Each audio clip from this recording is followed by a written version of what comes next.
Okay, now students.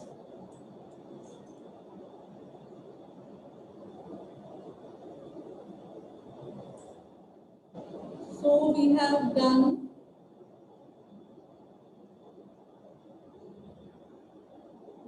this oil refineries. We have done this. Up till here we have done this, right? Okay, now today's topic is oil refineries. Now, student, oil refineries are found at two places. At the seaport, the countries who are importing oil, so they import the crude oil, the raw form of oil, which is directly extracted from the ground. So they have the oil refineries at the port. So the refineries are located at the port or either in or near the oil field. ठीक है, या तो oil refineries port पे मिलती है उन countries में जो कंट्रीज बहुत ज्यादा इंपोर्ट करती हैं ऑयल, या फिर जो ऑयल कंट्रीज है जिनमें ऑयल होता है मिलता है ऑयल फील्ड्स है वहां पर, then they have the refineries in the oil field और near the oil field located close by to the oil field. So the oil refineries in Pakistan, we have three major oil refineries. Two are located at Karachi port and one is located in Punjab in Kotwa Plateau at Atop. Why we have there oil field? Because we have oil fields in Punjab. तो oil जो पंजाब की oil fields है जो उनका oil refine होता है वो atop oil refinery में रिफाइन होता है. Starting with, there are three major oil refineries in Pakistan, which are not only refining oil, 30% of Pakistan oil, but also refining 70% of the imported oil. Atop Oil Refinery is located in Kotwa Plateau in Punjab, near Brunal, Nial, Joyamir, and Adi oil wells. These are the oil fields which are located in Kotwa Plateau, Punjab. ठीक है, this oil refinery is refining 10% of Pakistani oil found in this region. Pakistan Oil Refinery and National Oil Refinery, they both are located in Karachi. These oil refineries are refining 70% crude oil and 20% Pakistani oil produced from Lower Sindh oil field like Tandwa, Adan, Dhabi and Khas. 70% crude oil कौन सा जो हम import कर रहे हैं वो Pakistan oil refinery और national oil refinery में हम रिफाइन करते हैं, और 20% जो लोअर सिंध में हमारे पास ऑयल फील्ड्स हैं उनको ऑयल भी हम इन्हीं ऑयल रिफाइनरीज में रिफाइन करते हैं. Clear to everyone? So oil refineries are located at the port of import, that is seaport, and oil refineries are also located in or near the oil field. Clear to everyone? So Pakistan has three major oil refineries. Two are located at the port of Karachi, that is Simari or Karachi port, by the name of Pakistan Oil Refinery and National Oil Refinery. These two refineries are located in Karachi near the port. Then we have another oil refinery, Atop Oil Refinery, which is located in Kotwa Plateau. And the purpose of having this refinery over there, that we have oil field, Kotwa Plateau oil field over there. So the oil which we are taking out from those oil wells is refining in Atop Oil Refinery. Up till now, am I clear to everyone or not? To everyone? Consumption of oil. That why we need to import oil. हमें oil को import करना पड़ा. 70% oil हम अपना import करते हैं, ठीक है. Remaining 20%, 30% हमारा अपना होता है. क्यों? The bulk of oil is consumed by power and transport sector. The transport sector consumes 44% and power sector consumes 36% of the total petroleum output. The remaining 20% is consumed by industries, domestic and government sector. The percentage of oil is increasing in agricultural sector after the introduction of farm mechanization. Agricultural sector में क्यों requirement बढ़ गई है oil? Why we? हाँ sorry कौन बोला? कौन सी machineries please elaborate? Exactly, agricultural machinery like tractors, threshers, tillers, replanters, harvesters. जितनी भी मशीनरी मॉडर्न मशीनरी है जिसने एग्रीकल्चर के काम को बहुत आसान किया और it speeds up the process that runs on oil. Tubewell irrigation system है, ट्यूबवेल रिमेंबर, ट्यूबवेल किससे चलता है? डीजल। फ्यूल क्या है? Diesel, that is oil. So that is modern methods of agriculture also runs on oil. Clear to everyone? This is the reason that consumption of oil in Pakistan is increased. Power sector, हम furnace oil import करते हैं electricity generate करने के लिए. Transport sector, oil के बगैर नहीं consume कर सकता. ठीक है, फिर अब एग्रीकल्चर सेक्टर में भी हमें ऑयल की जरूरत है क्योंकि एग्रीकल्चरल मशीनरी ऑयल से रन करती है. इसके अलावा हमारे इंडस्ट्रीज में, बहुत सारी इंडस्ट्रीज में मशीन्स में ऑयल यूज होता है as a fuel. So the consumption of oil is increased day by day. जितना हम urbanized होते जा रहे हैं, industrialized होते जा रहे हैं, उतना हमारा consumption of oil भी increase होता जा रहा है. Clear to everyone? Uses of oil. यार आपकी बुक में बेटा एक डायग्राम है, सब मेरे साथ प्लीज बुक खोलिए ताकि हम बुक को भी साथ साथ फॉलो करें और आप लोगों का कुछ मिस ना हो जाए.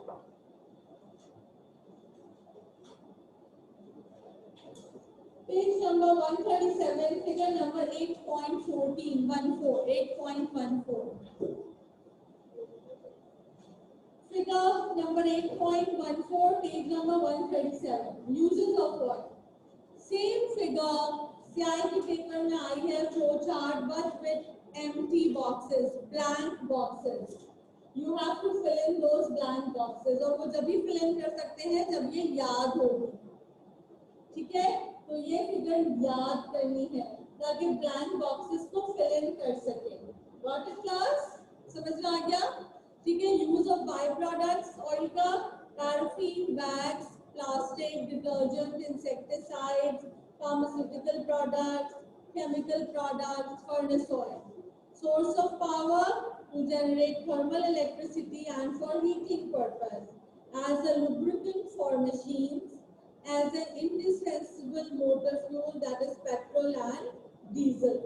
पेट्रोल रिक्वायर्ड है कार्स में, जेट इंजन में, एयरक्राफ्ट में, और डीजल रिक्वायर्ड है बसेस में, रेल इंजन में एंड ट्रक्स में. ठीक है, तो ये आपको याद करनी है. Now oil fields. पाकिस्तान में हमारे पास कितनी ऑयल फील्ड्स हैं? We have 2 oil fields in Pakistan, one in the lower Sindh and one in the northern region. कहाँ पर? कोटवा प्लेटू, पंजाब में. ठीक है. Lower Sindh oil field produces more than 60% of the total petroleum output of the country. The important oil fields of the region are Tandu Adam, Khas Feli and Dhabi. Northern region oil fields is located in Kotwa Plateau. These oil fields are producing 40% of the Pakistan's oil. The important oil fields are Kurnar, Meal, Joyamir, Adi, etc. याद करना है बहुत सारा कुछ, बहुत सारी चीजें याद करनी है इस चैप्टर में, और इस चैप्टर का वेटेज भी बहुत है. सीआई में बहुत इंपॉर्टेंट चैप्टर है. इसीलिए मैं इस चैप्टर आप लोगों को मैंने शुरू से क्यों करवाया कि अगर ऑनलाइन मिस भी हुआ है मैंने दोबारा से रिपीट कराया. The purpose that it's a important chapter and I don't want कि कोई भी स्टूडेंट इसको मिस आउट करे. इसीलिए इतना डिटेल में समझा रही हूँ ये कि अगर आप लोगों का कोई क्वेश्चन है, कुछ नहीं भी समझ में आता है तो आप लोग मुझसे पूछ सकते हैं, मैं दोबारा एक्सप्लेन कर दूंगी. लेकिन ये चैप्टर मिस आउट नहीं करना है किसी भी सूरत में. Transportation of imported and local petroleum. अब ये ऑयल पेट्रोल कैसे ट्रांसपोर्ट होता है? देखो, पहला ट्रांसपोर्ट होता है इम्पोर्ट करते हैं तो वाया सी टैंकर्स जो है, शिप टैंकर्स हमारे पास पोर्ट पर आता है. अब पोर्ट पर उसको अनलोड करते हैं और ट्रांसपोर्ट कैसे करते हैं? Oil is transported in 3 ways: pipelines, road tankers and rail tankers. Road and rail tankers is expensive, time consuming and inefficient as compared to transportation by pipelines. Movement of these products by road is not only dangerous for traffic, but because of their weight, it can also cause extra destruction to the existing surface and be dangerous to human life. देखो, road and rail tanker में सबसे बड़ा नुकसान क्या है कि हम एक लिमिटेड क्वांटिटी में ट्रांसपोर्ट कर सकते हैं. जितनी कंजम्पशन टैंकर की है उसी के हिसाब से हमें ऑयल ट्रांसपोर्ट करना है. फिर एक्स्ट्रा कॉस्ट है क्योंकि ट्रांसपोर्टेशन कॉस्ट ऐड होती है.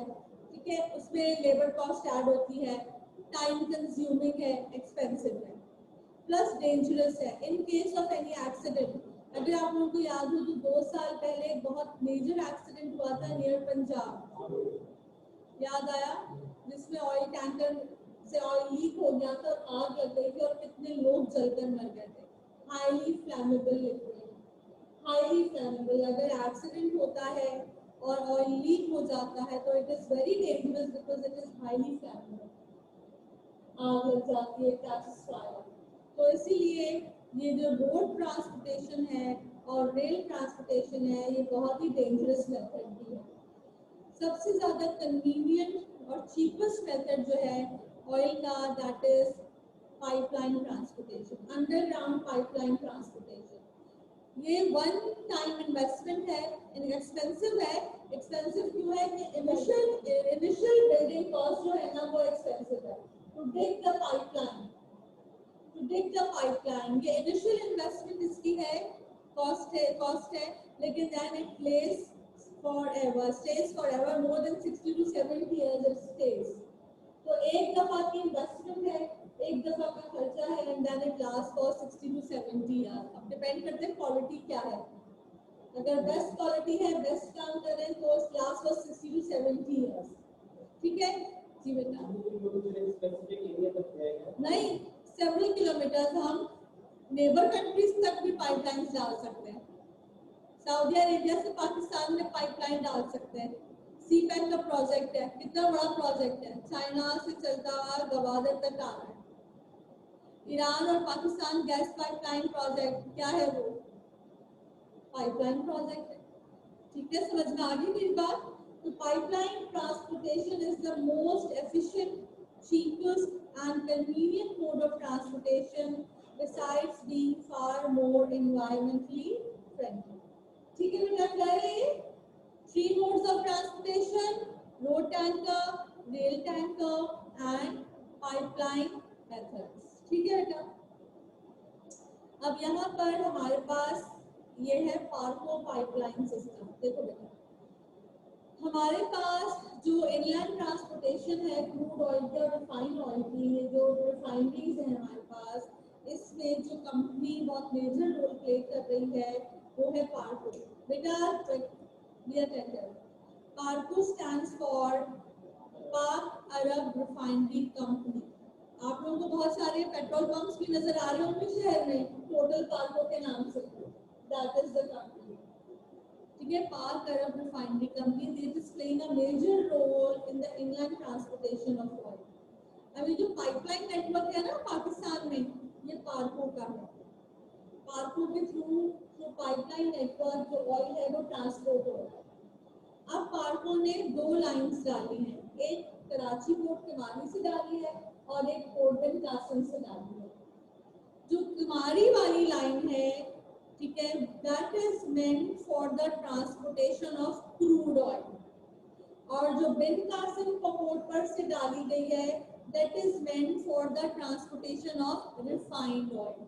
जो रिफाइंड ऑयल हम इंपोर्ट करते हैं। ठीक है, फिर से सुन लो, किमारी पोर्ट पे जो लाइन है that is meant for the transportation of crude oil, और बिन कासिम पोर्ट पर जो लाइन है that is meant for the transportation of refined oil.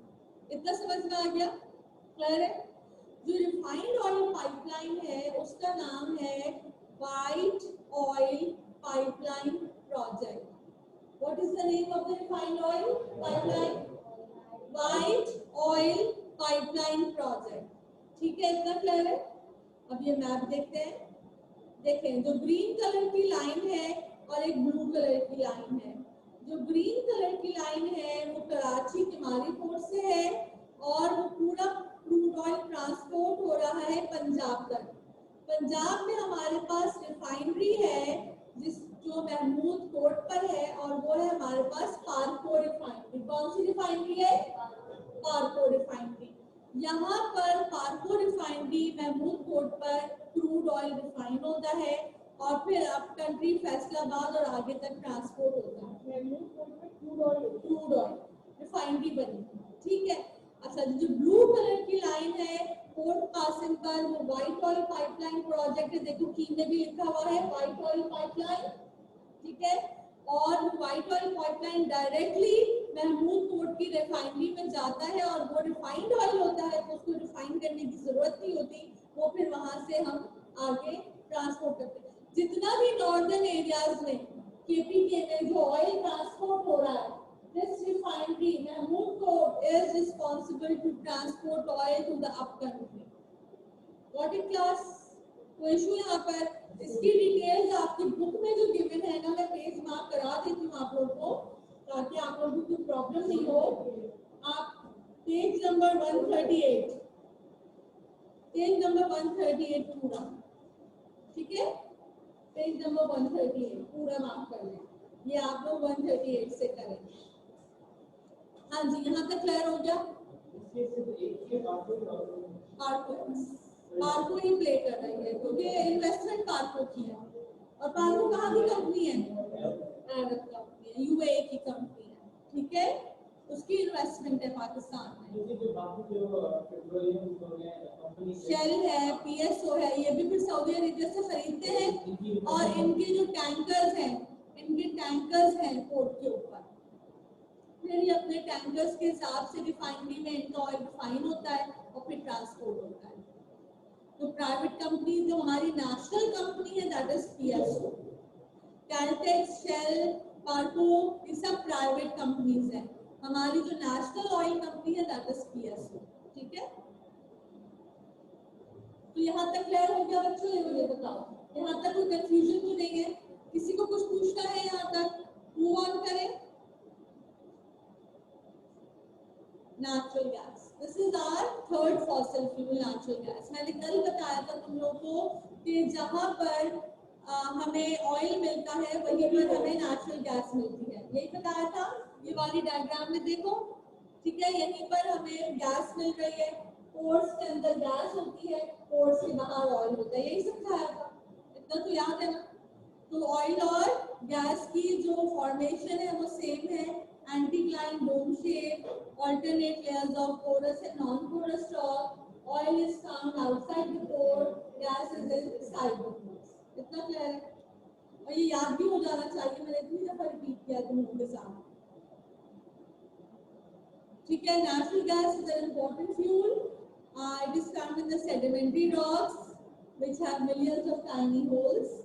This acts like a sponge, and above this rock there is a layer of non-porous rock that keep the gas underground and stop it from leaking out to the surface. ऐसे ही है, ठीक है?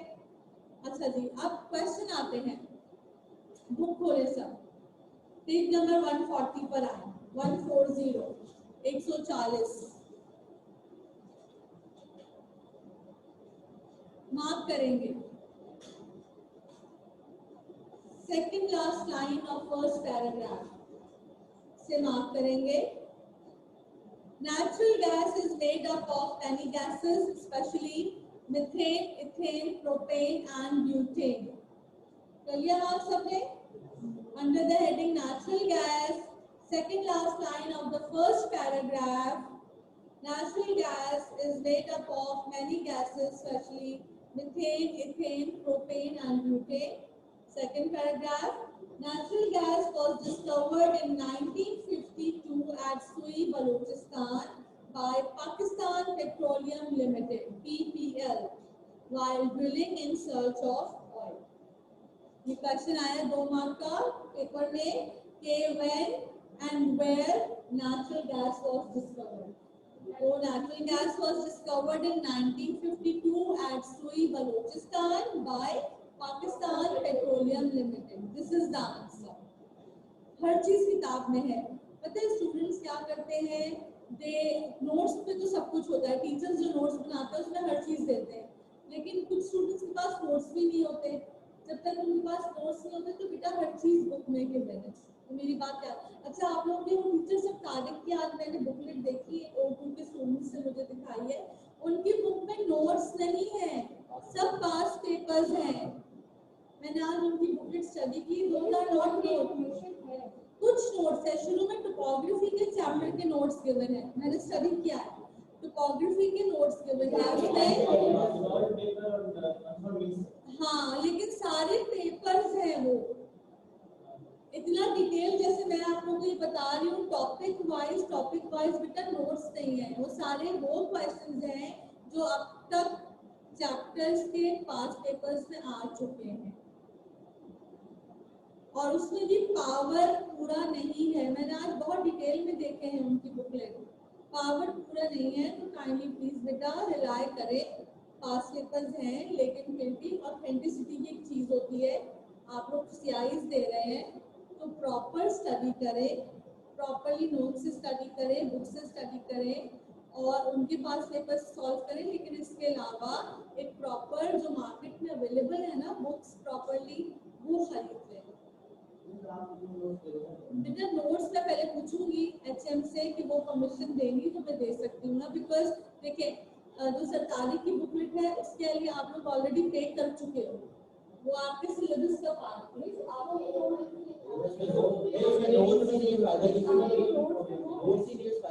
Notes नहीं है, ठीक है, plus पे कर चुके, और अगर मैं नोट्स लूंगी तो डेफिनेटली मैं चार्ज करूंगी, ठीक है ना। अब वो मुझे परमिशन है या नहीं स्कूल में, वो मुझे परमिशन लेनी पड़ेगी।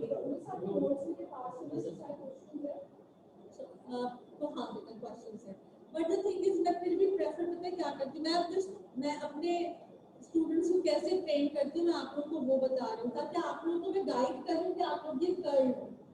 आप लोग मिसेस तलत रिजवी नोट कर लो, मिसेस तलत रिजवी के टॉपिकल पास पेपर्स हैं अवेलेबल मार्केट में, सॉल्व भी है अनसॉल्व भी है, दोनों है मिसेस तलत। और ज्यादा नहीं है, 700 रुपए के, 700-800 रुपए की किताब है, इतनी मोटी किताब, 700 से 800 रुपए, ये बहुत 2000-3000 इस तरह की कॉस्ट नहीं, ठीक है। मिसेस तलत रिजवी के पेपर्स टॉपिकल अवेलेबल है, सॉल्व भी है अनसॉल्व भी है, वो खरीद है, क्योंकि आप लोगों को पेपर देना है। लेकिन आप लोग प्रैक्टिस उससे करोगे ना, ये मैं आप लोगों को मैं अपने स्टूडेंट्स को उसी पर प्रैक्टिस कराऊँ, to be very honest. Notes मेरे होते हैं और पास पेपर ये वाले होते हैं मिसेस तलत रिजवी के, और हम प्रैक्टिस करते हैं, ठीक है। मैंने अपने बेटे को भी उसी पे तैयारी कराई थी, ठीक है।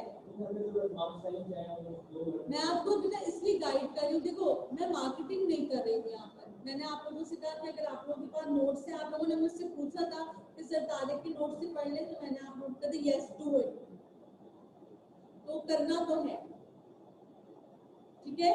तो मैं आप लोगों को ये स्लाइड्स अपलोड कर दूंगी आप लोगों के एलएसएम के ऊपर, एलएमएस के ऊपर, ये स्लाइड पूरी अपलोड कर दूंगी ताकि आप लोगों को लर्निंग में कोई प्रॉब्लम नहीं हो।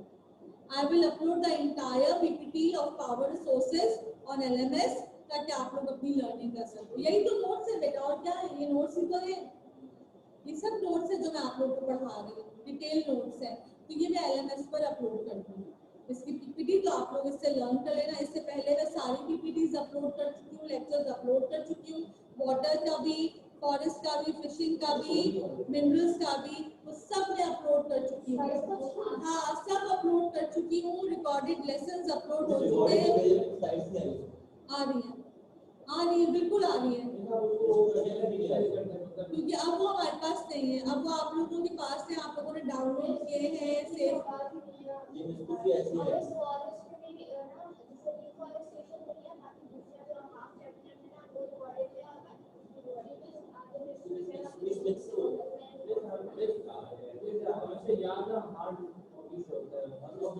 I understand. So let me ask from the HM, whatever she told me, then I'll get back to you. Otherwise, I will upload this, so at least you have something to learn. ठीक है ना, something is better than nothing, always remember. तो आप अपना learning नहीं रोक सकते, आपके पास सोर्स है तो आप इससे लर्न कर सकते हैं, आप प्रिंट्स निकाल सकते हैं, you can easily take out the prints of these slides and you can learn it, ठीक है। तो अच्छा, अब गैस का ये हो गया, ठीक है। अब ये देखो पेज नंबर 140 पर एक मैप है, फिगर नंबर 8.20। अब ये मैप देखो, ये मैप बहुत दफा पास पेपर में रिपीट हुआ है, और ये सुई गैस पाइपलाइन नेटवर्क का मैप है, जिसमें आपको बता रहे हैं कि यहाँ इस तरह से इन एरियाज में हमारे पास नेचुरल गैस की सप्लाई है, ठीक है। अच्छा जी, अब यहाँ पर देखिए बेटा, अभी तो ये नाम लिखे हुए हैं सारे, लेकिन एग्जाम में जो मैप आया उसमें नाम नहीं लिखे, बस सिर्फ लाइंस है। क्वेश्चन क्या करते हैं, अब मेरा ध्यान से सुनिएगा, मेरे कमांड वर्ड सुनिएगा। Describe the distribution of gas pipeline in Pakistan with the help of a given diagram with a given map. Describe the distribution of gas pipeline in Pakistan. Command word क्या है यहाँ पर, डिस्क्राइब। और जब command word describe होता है तो क्या करते हैं, जो सोर्स पे नजर आ रहा है सिर्फ वो लिखते हैं। ये बताया था ना मैंने, रीजन नहीं देते। अब यहाँ पर सोर्स हमें क्या कह रही है, एवरीवन पे अटेंशन। गैस कहाँ से डिस्कवर हुई है, सुई से, तो लाइंस कहाँ से मिलेंगी, सुई से। फर्स्ट लाइन स्टार्ट करेंगे। अब मेरा क्वेश्चन है डिस्क्राइब। अब आपने मैप देखिए, आंसर कैसे लिखना है। फर्स्ट लाइन आप लिखेंगे, line has been taken out from Sui and extended till Karachi, yes और no. Another line from Karachi extends till Hyderabad. आप सारे स्टेशन के नाम ना भी लिखें, आप एक ही लिख दें। X tends till Hyderabad, passing through number of cities till Khairpur and finally ends at Quetta. ठीक है। Another line from Sui has been taken and extends till Multan, Faisalabad, Lahore and Sialkot. Further on, a line from Faisalabad extends till Islamabad and Peshawar. There is no gas pipeline in Balochistan, and there is no gas pipeline in the northern areas of Pakistan. यही नजर आ रहा है, यही नजर आ रहा है, ऐसा ही है, इसके अलावा एक्स्ट्रा तो कुछ नहीं है। तो डिस्क्राइब का जो कमांड वर्ड होता है ना बेटा, तो ऑलवेज याद रखना कि सोर्स गिवन होती है, या वो सोर्स ऐसे मैप फॉर्म होगी, या कोई पिक्चर होगी, या फिर कोई ग्राफ होगा। तो जो नजर आ रहा है ना, बस वो लिखना है। क्यों है, क्या है, किस लिए है, कैसे है, कोई रीजन नहीं देना है। रीजन देते हैं जब कमांड वर्ड होता है एक्सप्लेन। अगर मैं यहाँ कमांड वर्ड चेंज कर दूं, डिस्क्राइब की जगह कहूँ explain the distribution of pipelines in Pakistan, तो अब आपको रीजन देना है। सिंध और पंजाब में ज्यादा क्यों है, बलूचिस्तान में क्यों नहीं है, नॉर्दर्न एरियाज में क्यों नहीं है, यहाँ रीजन आ जाते हैं। नॉर्दर्न एरियाज में क्यों नहीं है, माउंटेनियस टेरेन है, रॉक्स बहुत हार्ड है और रगड टोपोग्राफी है, difficult to take heavy construction machinery in those areas, climatic conditions are very extreme, chances of landslides, avalanches, heavy snow falling, difficult to lay down the pipelines over there. The population density is very low over there. Balochistan में क्यों नहीं है? Large part is covered by Haran Desert and the rest of the Balochistan has mountainous terrain. Population density is very low. Difficult to lay down the pipelines. Only Quetta is a valley area, so we have a supply of gas pipeline in Quetta. Got it? Punjab and Sindh has a dense network of sewage gas pipeline. Why? Because Punjab and Sindh has a plain topography, plainland topography, so it is very easy to dig out and lay down the pipelines in the soft plains of Sindh and Punjab. Population density is very high in Sindh, Punjab, and mostly the cities are urbanized, modernized, and industrialized. So the demand of natural gas is very high in Sindh and Punjab. हो गया, समझ में आ गया कैसे explain करना है?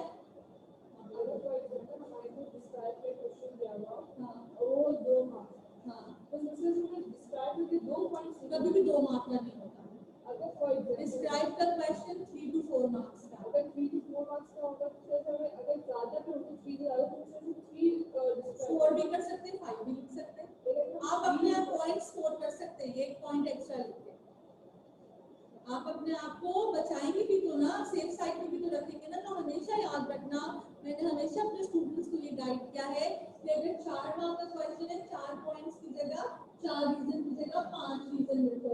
अपने आप को सेफ साइड करो, अपने आप को देखो। समटाइम्स क्या होता है कि कोई पॉइंट दूसरे पॉइंट के साथ इंटरकनेक्ट कर जाता है, रीजन सेम हो जाता है, तो अपने आप को सेफ साइड करने के लिए हमेशा एक एक्स्ट्रा पॉइंट लिखो, ताकि आप अपने पॉइंट्स सिक्योर करो, अपने मार्क्स सिक्योर करो। तो उसके लिए बार बार यही कह रही हूँ, लर्निंग इज वेरी इंपॉर्टेंट। ये सब लर्निंग से याद होगा।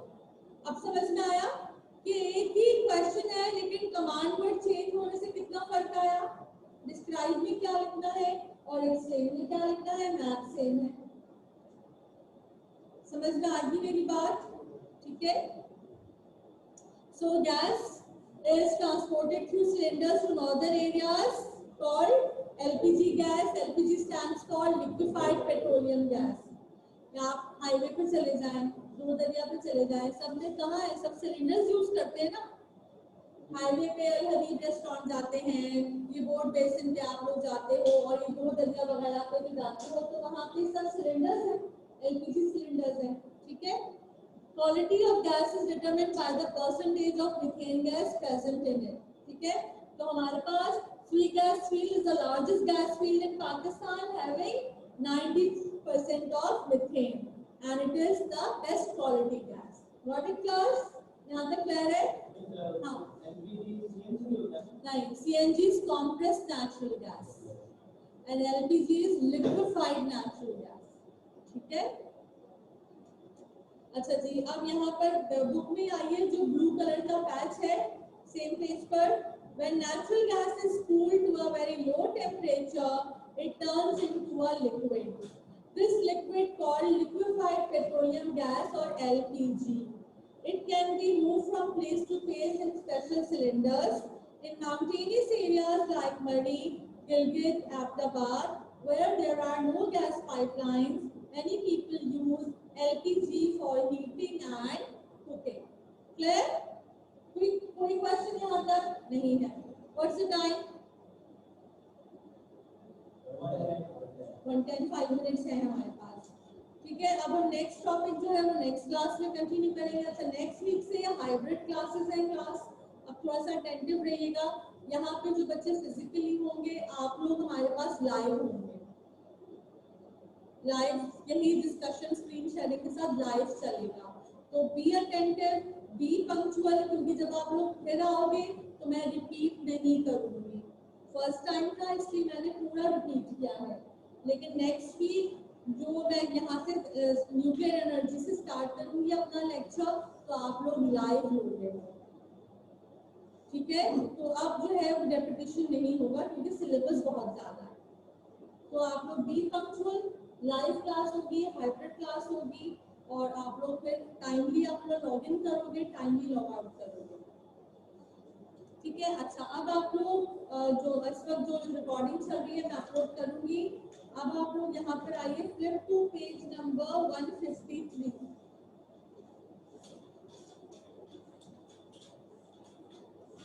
Question number 2। Question number 2 is the homework. ये पास पेपर का क्वेश्चन है। ठीक है। ये क्वेश्चन 2002 में आया था। Study the map figure 8b showing the natural gas field and the major gas pipeline in Pakistan. आ गया ma'am? Describe the distribution of major gas pipeline. अभी बताया है, अभी पूरा मैंने डिस्क्राइब किया, वही। ठीक।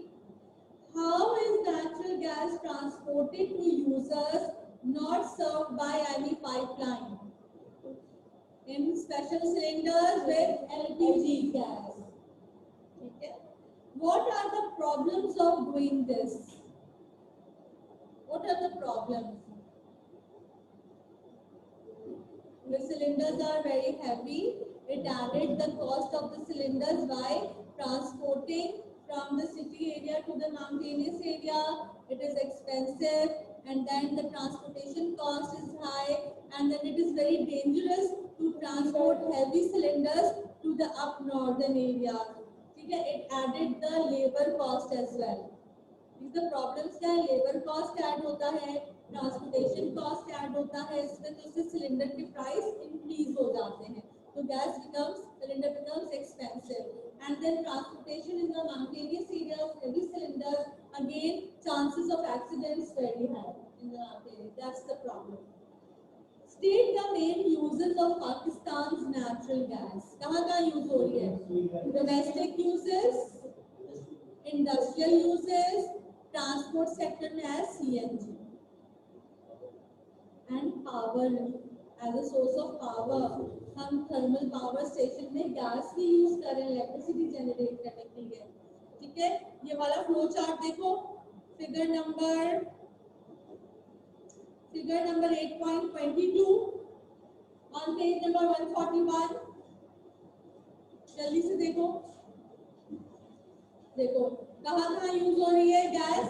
पावर सेक्टर में, fertiliser industry, household, commercial, cement industry and transport sector as a CNG. ठीक है स्टूडेंट्स, क्लियर टू एवरीवन? समझ आ गया आप कैसे आंसर्स करने? काफी हद तक सिखा दिया है तुम लोगों को, और बस एक ही काम तुम लोगों को करना है कि you have to learn. Map work बहुत है, ज्योग्राफी है बेटा, मैप वर्क बहुत है, इसीलिए बार बार कह रही हूँ कि मैप की प्रैक्टिस कीजिए आप लोग. ठीक है, तो अब हमारी इंशाल्लाह वर्चुअली मुलाकात होगी next week. So be attentive next week. मैं नेक्स्ट वीक में जब आप लोग आओगे ना, तो I am not going to repeat these topics जो मैं आप करवाऊंगी.